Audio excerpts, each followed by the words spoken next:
Hola, el día de hoy vamos a hablar sobre los elementos accidentales del acto jurídico, también conocidos como las modalidades del acto jurídico.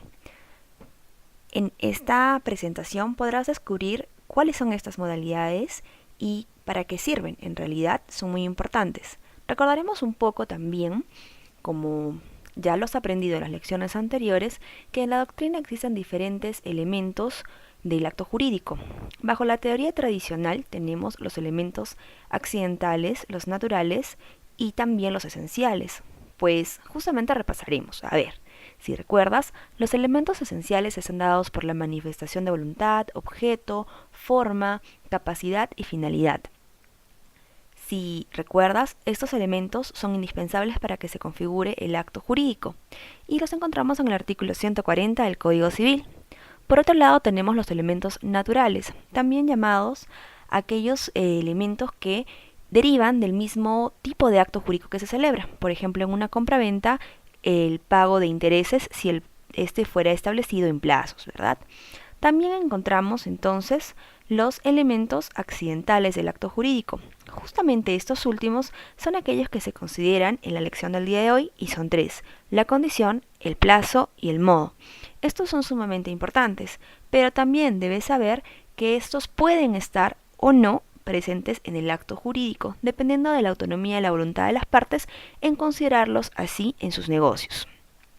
Se entienden también como elementos limitadores de la voluntad, porque de alguna u otra manera condicionan o limitan la voluntad manifestada de las partes. En general existen actos jurídicos puros que no tienen estas modalidades o algunos actos que sí las presentan, sobre todo el plazo. La primera de ellas es la condición, que es un hecho futuro e incierto que va a condicionar la eficacia del acto jurídico, recuérdalo. Entonces, este acto futuro e incierto es libremente establecido por las partes para que se pueda configurar. Y existen dos tipos de clases, que puede ser la condición suspensiva o la condición resolutiva. En la suspensiva, la eficacia del acto jurídico queda condicionada a que se verifique este hecho. En cambio, en la resolutiva, el acto jurídico va a producir todos sus efectos hasta que se produzca este hecho. Recuerda nuevamente que tiene que ser un hecho futuro e incierto, a diferencia del plazo, que es un hecho futuro pero cierto y que ocurre de forma inevitable, es decir, el transcurso del tiempo. Entonces, la diferencia es justamente eso, que en el plazo estamos frente a un hecho cierto, mientras que en la condición estamos frente a un hecho incierto, que justamente la incertidumbre verifica que se pueda producir los efectos queridos o que se eliminen. Esto es sumamente importante.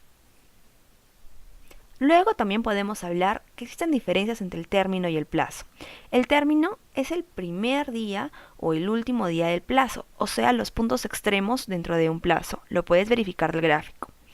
Pero también tenemos que hablar de la clasificación, ¿verdad? Dentro de la clasificación o dentro de las clases de plazo, hablamos también del plazo inicial o suspensivo y el plazo final o resolutorio. Lo mismo que en la clasificación de la condición, el mismo permite que llegue a entrar en vigencia el acto jurídico, mientras que el resolutorio lo que hace es poner fin a los efectos que el acto jurídico desearon las partes. Finalmente encontramos al modo o cargo. El modo o cargo es un beneficio que recibe una persona que está sujeta a un acto jurídico de liberalidad y que debe realizar esta obligación para poder justamente recibir el beneficio, como por ejemplo en una donación en donde le dicen: te voy a donar algo a una persona, pero debes realizar cierta obligación para que puedas recibir el beneficio.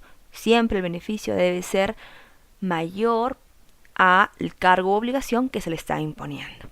En resumen, hemos aprendido que las modalidades del acto jurídico son tres: condición, plazo y cargo, y que éstas tienen diferencias esenciales que no debes confundir unas con otras. El principal elemento que las va a diferenciar es que en el caso de la condición es un hecho futuro e incierto, en cambio en el plazo es un hecho futuro pero cierto, y en el caso del cargo es una obligación que el beneficiario de un acto gratuito debe realizar para justamente obtener el beneficio planteado. Gracias por tu atención.